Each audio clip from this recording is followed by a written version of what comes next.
наша совместная работа и с правительством Республики Саха-Якутия, и с Государственным собранием Илтубеном Республики Саха-Якутия началась практически сразу после принятия законопроекта в первом чтении 18 декабря прошлого года.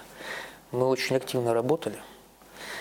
И Галина Иннокентьевна Данщикова, Александр Николаевич Жаков были включены в эту работу.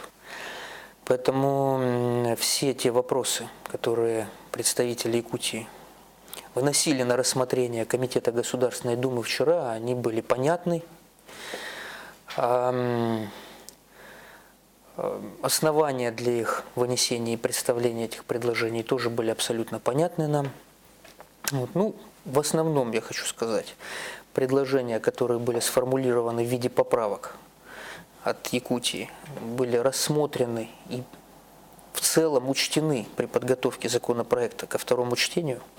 Благодаря этим предложениям законопроект стал полнее, сбалансированнее. И, как отмечаем не только мы, но и многие эксперты, в том числе и профессионалы и юристы, он практически стал готов к применению, к реализации на территории Дальневосточного федерального округа.